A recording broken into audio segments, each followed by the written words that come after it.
Good day. Welcome back to episode 4 of Remembering Forward. Today we'll be discussing the Matrix and or simulation theory. Now, this concept has been on the minds of people since there have been humans walking this earth, especially in the modern day where we have computers and have the ability to conceive of the notion that we could be living in a program that is very similar to the programs that we create with the computers that are in our world. However, the people of the past have had similar notions, but obviously they didn't have the medium of computers, but they understood this to be what you could refer to as Maya or an illusion. Essentially two paths to the same conclusion, right? It's a simulation, that means it's not really real. It's an illusion, it's a samsara, it's not really real. You got to clearly define these things from the get-go so people actually know that they're talking about the same thing. Now, I want to delve into this topic in a more grounded fashion because a lot of people can get very freaked out by this idea that we're living in a computer program or something. Let's say for just a brief moment, we're living in a simulation, right? You got to pay attention to the things that it will change and the things that it will not change. The things that will not change are your ability to connect to other people and all the joys that come with existing in whatever reality that we're in. Because if you get too caught up about whether or not this reality is real, you can always know for a matter of fact that the experience is real because we're having this experience. So whether or not it's a game like Roy from Rick and Morty where you fucking die and then you wake up as a player, like you're an alien this whole time and you were just playing this game as like a human, it still doesn't negate the fact that you're having this experience now. You have a life now and you're in a reality that makes sense. Makes sense is relative because there's a lot that doesn't make sense about how human society is ran on Earth, but I digress. Before we begin hypothesizing what if we are living in the simulation and what that would exactly entail, you got to look at the clues and the little hints that are left behind in the reality that we're experiencing, such as in nature or in different scientific experiments, such as the double slit that many, many people are aware of now. Essentially, you can fire particles through a small slit. And when you observe the particles, they kind of come through as solid things that are physical. However, the moment that they are observed, these tiny little particles that are shot at very fast rates through slits, if they're observed, magically turn into waves or energy patterns on the other side. There's a clip out there of Neil deGrasse Tyson actually saying he has no idea how to explain this, and even he, out of all the people in the world who seems to know what's really going on, is completely baffled by it because you have something that's basically physical turning into a waveform. That is just a repeatable scientific experiment. You can look to nature and the fractal geometric patterns that nature follows down to the microcosm, all the way up to the macrocosm. I'm talking about the Fibonacci sequence manifesting itself in all the things that grow and expand. So all the plants, all the planets, all the rock formations. You'll really have a stronger idea of what I'm talking about if you look up these depictions for yourself. I'm talking about the vibration pattern of the sand dunes in the Sahara, or the vibration patterns in the water that ripple, or the Fibonacci spiral that kind of expands outward from rivers and veins and tree roots. Essentially almost as if there's a code that's running for things to expand and grow and dynamically change. So in our reality, there's many of these glitches that can happen on purpose through experiments like the double slit, or on accident, like deja vu, where you kind of feel like you've already experienced something. And then it just ends up happening exactly how you were thinking it would happen, as if it's already happened before. That goes into time being an illusion, because time is in a way correlated with space. So we got two illusions here. Because of the nature of this realm and this physical reality in particular is so hyper immersive with its own laws of thermodynamics, chemistry, physics, universal gravitational constants, then of course you don't actually know you're in the illusion if you're convinced that the illusion is real. There's an old quote that goes, "Man only suffers because he takes serious what the gods made for fun." This sort of does go back to your belief systems, because even if there's all these little proofs that, okay, this reality is an illusion, if you genuinely are taught to believe and do believe it for yourself that it is real, your experience of it will be that it's real. And the kicker above that is that anybody who experiences the raw, real reality and then comes back to our illusion is going to look like a crazy person, because we've never really experienced as physical humans what the real reality is. Otherwise, we would understand as well. People who have taken DMT, had out-of-body experiences, or encounters with supernatural forces or anything like that, if they then try to convey or relay that experience to someone else who's never seen those things, they're going to look absolutely out of their mind because they can't relate or they've never experienced what they've experienced. It's sort of like Plato's allegory of the cave, where if we're all born inside this cave and we're looking at these shadow puppets that we perceive as like the real world the entire time, and then let's say you manage to find your way outside of the cave and you crawl out to the blue skies, the green trees, and all that. And then you go back into the cave and try to tell the people, like, hey guys, I think there's more out here. They're gonna look at you like you're absolutely fucking nuts. The reason is because they've only ever known the cave. They've never seen the outside like you have, basically. That realization that the physical reality you're in is an illusion should be something that you want to relax into rather than freak out about, because we're not changing the reality anyway. We're not changing the nature of what all this is anyway. So it's better to relax into the understanding of what it's all about rather than freak out over, oh my God, this is not real, or this is fake, this is an illusion, all that. I think a lot of it comes from fear-based theories about Earth being a prison planet for souls and stuff like that. I haven't established enough to really get into why those things aren't to be concerned about.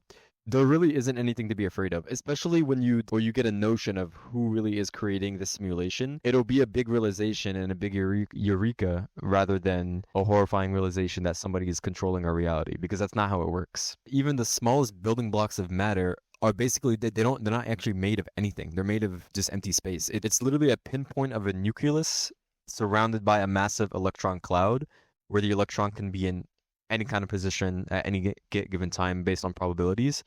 And that's basically matter. It's literally just empty space with probable different outcomes of where the electrons in the cloud will be, and then a tiny, tiny dense nucleus in the center. But the rest of it, it's like there's nothing actually there. If you took every single human being on Earth and took the empty space out of all the atoms in our bodies, you'd fit everybody into a sugar cube. Like, we're not even actually here. It is sort of like that Roy video game from Rick and Morty, and when he played that game in the arcade, the Alien arcade. It's a lot more personal and intimate because it's levels of you rather than like a simulation being put onto you. It's levels of yourself being experienced, which I know sounds really confusing, but hear me out. We already talked about as above so below, macrocosm to microcosm. That actually extends to everything because of the holographic nature of the universe. So, for example, something that is so large on a galactic scale can actually mirror something that's very, very microscopic. The spiral of a galaxy looking practically identical to the same spiral of a hurricane, or the same spiral of the hair on the skull of your scalp.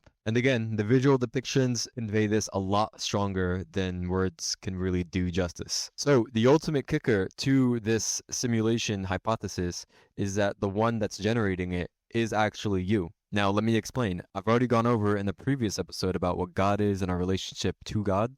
This kind of goes hand in hand because it's just basically talking about what reality is, and God fits into that like very strongly. But in short, the simulation is basically created by each and every one of us individually, on a soul level, obviously, not as humans. Yeah, created by each and every one of us individually, but as well as the collective level to play out all the stories that are playing out. Because although we might not be able to tell while we're in here, this is a fantastic experience. What we do get to experience and learn and observe, especially in this 21st century on Earth, you can't get this as a spirit or as a soul. You can't get that. Since from the soul level, you know that you're worthy, unequivocally. The only way that you can create a cathartic experience for yourself of what it would be like to not be loved or not be feel worthy is to create a reality or create an experience where you genuinely believe that, oh, I'm not worthy, like nobody loves me, like having that kind of belief system. Because from the soul level, it can't be done. It's like trying to convince somebody that 2 + 2 = 5. You can't do it. Like, you can hold them at gunpoint and say,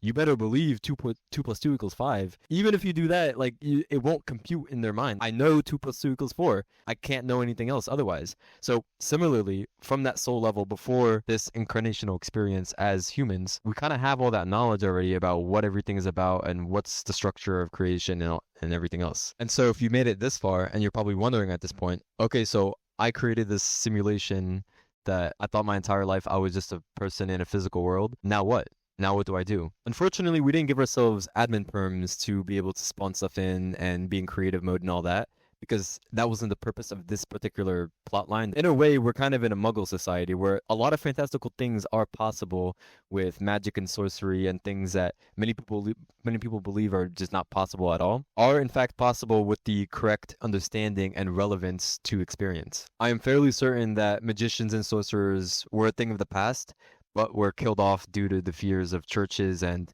different religious groups. I feel like I don't need to explain myself there because even today, with all the UFO and UAP alien kind of news coming out, all the Christian X accounts are calling it demons. When the third drop of UFO files released, my Twitter feed was just filled with people calling the aliens demons. Imagine being called a demon because of your planet of origin.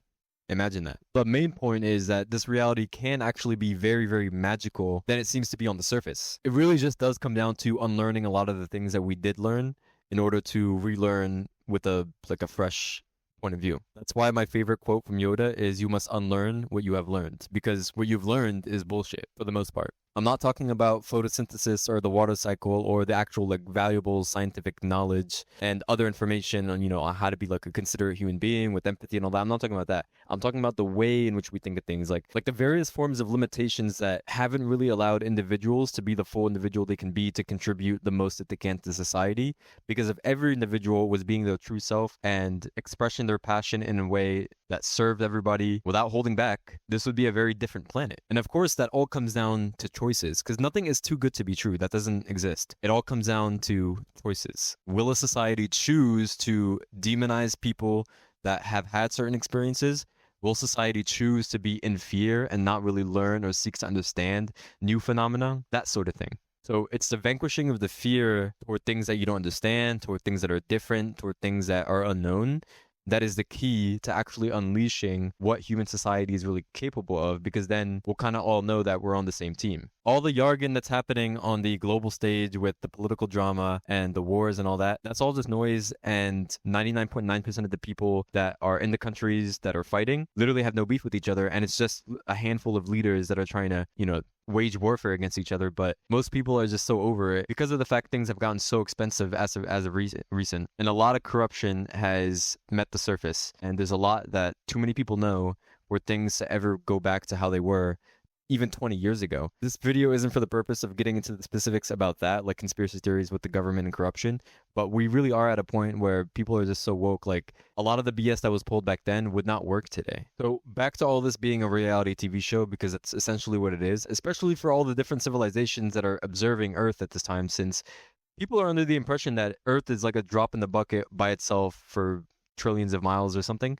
We're actually being watched by a whole host of consciousness and entities on many different levels, because what is happening with humanity on Earth is very interesting. It's very different. Things like this don't really happen in the cosmos. The fact that we're not even collectively aware of life in other places is pretty crazy to begin with on its own. Those who have seen the new film Disclosure Day know what I'm referring to. Like, this shit's nuts. Back to simulation. So we're in a simulation. What now?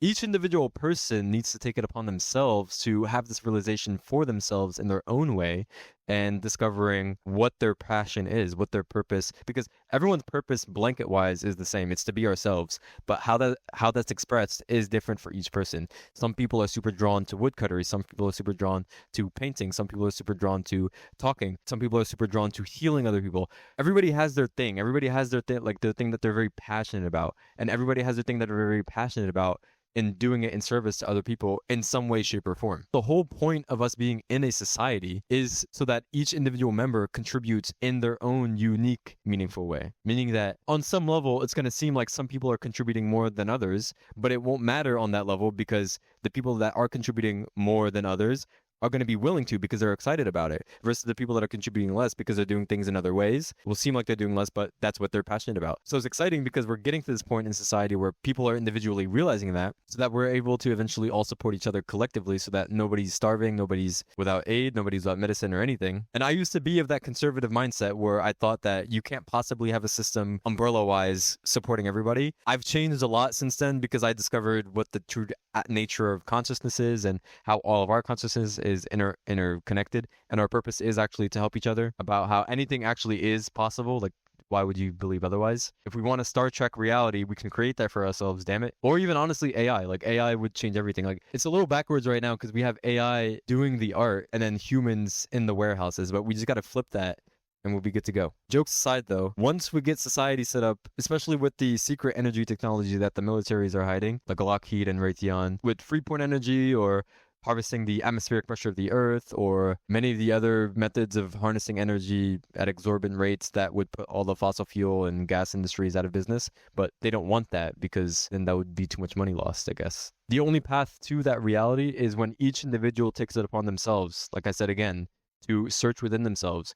What am I passionate about doing in service to other people? What brings me passion? Because why would you not want to be in that state of passion or excitement to do what you want to do in life in service to other people?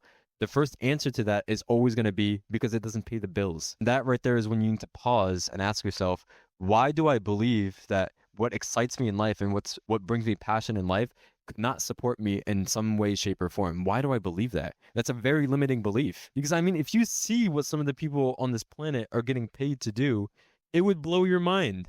There's no such thing as you can get paid for anything. I saw a TikTok of a woman at a grocery store, and she panned the camera to a shampoo aisle with Dwayne The Rock Johnson sponsoring a shampoo aisle. Like, the man's got no hair and he's sponsoring a shampoo. Like I said again, it all goes back to the individual. You got to search within yourself. What am I passionate about doing? Anytime a limitation comes up, face it head on and integrate it and ask yourself, why do I have this limitation? Usually, if you're born in a household where things like we don't have enough money for that, or ridicule, or things of that nature are often supported, you're going to get children with belief systems that are reflective of that same environment that they grew up under. So if you were little and you had an idea and you told your dad and he said it was a stupid idea, a part of you might still be holding on to that. Like, you really have to just understand that this life is what you make of it. And because we're still talking about the simulation, the main power that you have in this simulation is that you get to choose what you define for yourself and what you believe to be true, no matter what anybody else says. Even if a million people say, oh, that'll never happen, if you make it happen, there you go. You just proved a million people wrong. It's just a matter of, what you choose to buy into for yourself. So if 1,000 people say that your idea is crazy, that's actually a sign to go for it. And then when it pops off and it works, then they'll say, would you look at that? Yeah, well, it ended up working out after it. See, so you always have to kind of know the end before it comes, because people are going to be projecting their own endings onto you and saying, oh, that'll never work. But there is a reality where that does work. So you're going to go for it. And then when you enter that reality where it does work, all of the haters that doubted will, be bent to your reality. That's the power that you have. But the point isn't shitting on the haters as much as it is being true to yourself, because it's par for the course for the haters to be served on the path of you becoming your true self, since that's what we're all trying to do anyway. Everybody that you see in your life is clawing their way back to their true selves in some way, shape, or form.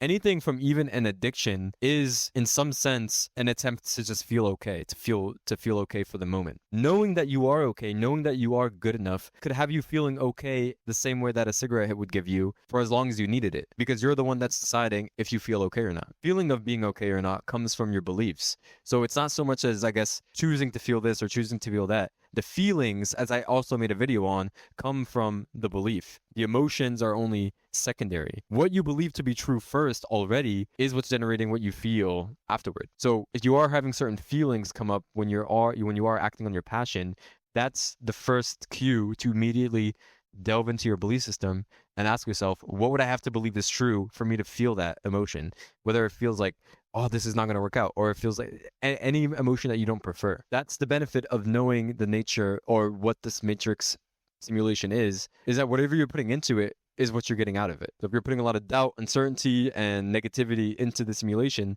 that's what it's going to reflect back to you. So you have to begin, even if it's challenging in the beginning, I know, you have to begin operating at a state that you prefer, because that's when the opportunities and the things that you do prefer will begin to actually manifest, since you'll be able to, since you'll be in that state to perceive them.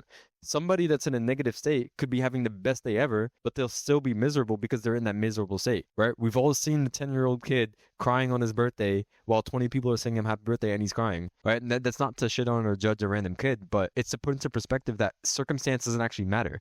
You could have all the money in the world, you could have anything materialistic you can think of, but still be miserable if you're not okay with yourself at the core. Now, in regards to this lifetime of 80 so years or whatever, it's actually a very short amount of time in span of infinity. You have many lives going on at the same time as right now, and they're living it as thoroughly as you are, and as viscerally as you are in this moment. So really make this journey in this life as personal and as intimate to you as you can. Really make it your own.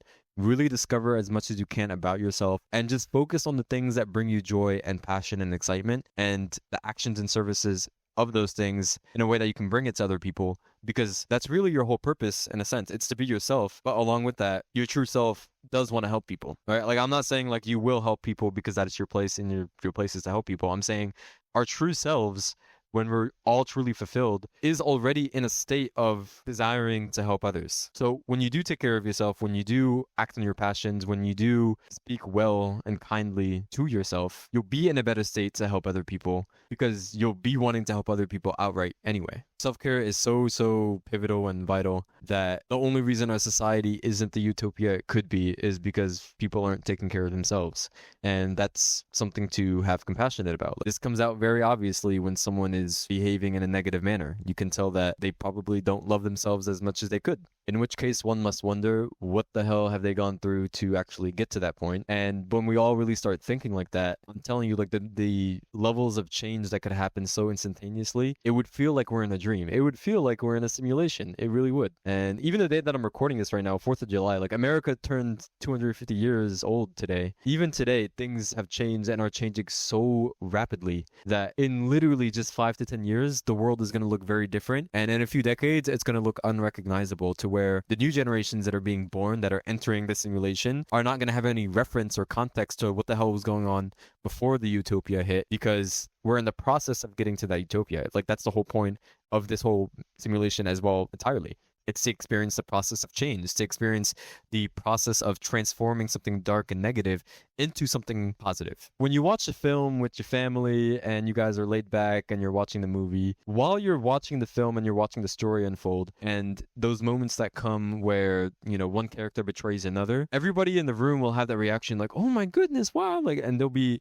viscerally ensconced in that reality, in that movie, in that world. But in their heart of hearts, they know it's not really real in that sense. In the infinite multiverse, sure, there is a Lord of the Rings universe, of course, but what I mean is, in their heart of hearts, they know that what they're watching is just a movie. In that same way, on the soul level, the spirit level, this reality is nothing but the same thing. It's just that our beliefs take it so serious. Our beliefs make it seem that everything that's happening is so meaningful and serious, and oh my god, this guy became the dictator of this country, like, you know, like, it's like whole, like, it has like implications that you can see and get reflected. That's what makes it so rich, because of the fact that we believe it to be true is what makes the whole story and the whole plot and the whole transformation so gratifying, appreciative, enriching for the soul to have as experience of all the ways that reality can be experienced. It's because reality is infinite. There's infinite multiverses for infinite different scenarios and infinite different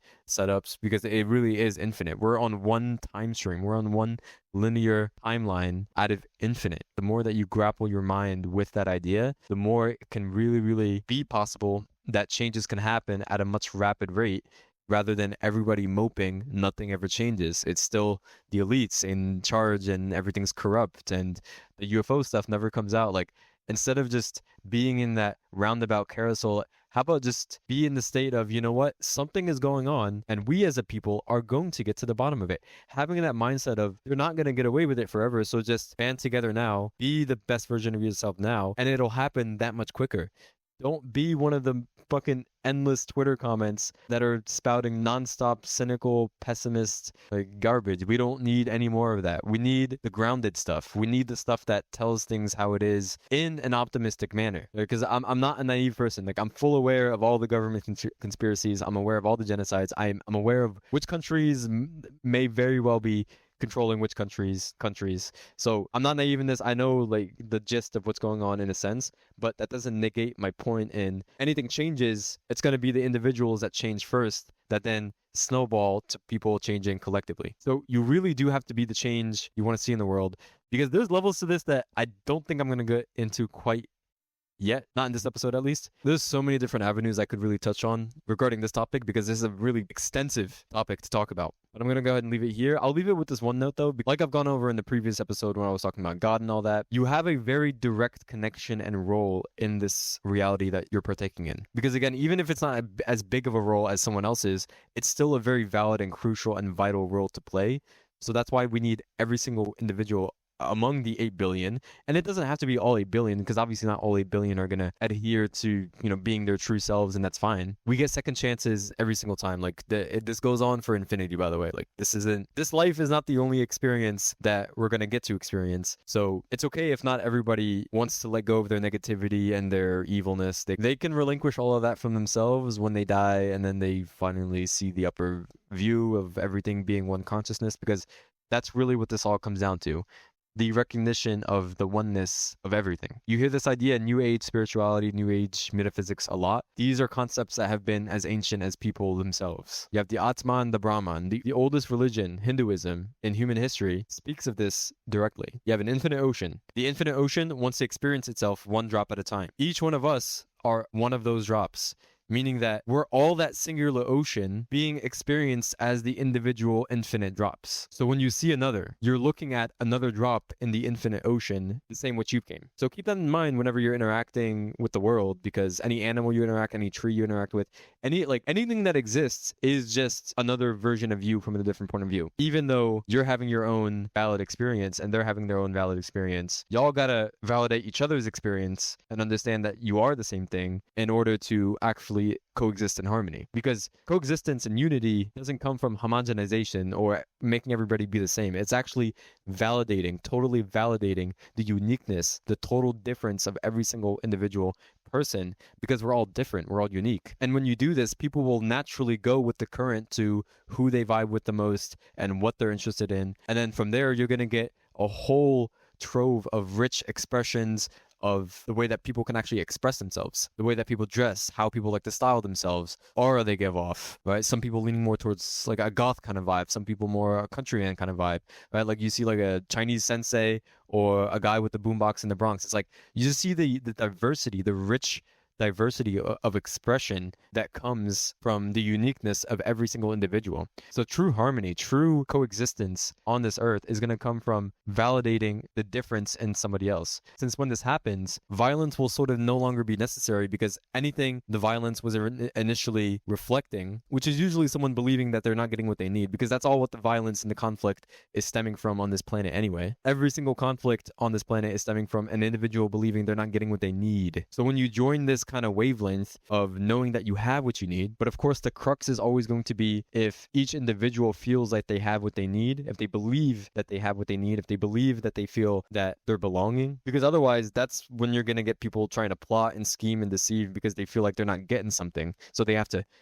swindle other people to get what they need. They simply can have what they need if they just ask, we all work together. And so this was a bit of a vague episode today, but very comprehensive subject. And you better believe this will not be the last video I'm making on this topic, because it's just such a cool topic. And the fact that this, I believe it to be true myself, but the fact that it literally could be true, I think is just so cool. And it really ought to be explored, because if there is a simulation, then there's got to be cheat codes. There's got to be like duplication glitches, we got to figure this shit out. We got to have that collective recognition that it is a simulation on the scientific consensus base. And then after that, figure out how to get into creative mode, so we don't have to watch 3 billion people not have access to means to heating their food, or other humans waging genocide on each other for no reason. When we can figure this out, all of humanity won't be on vacation every single day. It can be that good if you believe it to be true.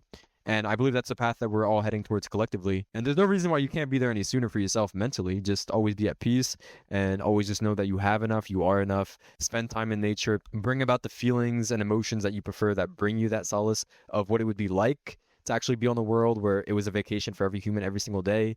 Everybody could go wherever they wanted, all over the planet. There would be hubs set up everywhere, interactions, exchanges, art formed every day. The possibilities are endless, and that's the timeline I'm intending on going towards. So if you want to join me, subscribe. I'm on TikTok and Instagram as well. I post a little bit of exclusive content to the social pages, but I would appreciate any kind of support. Until next time, I really appreciate you guys.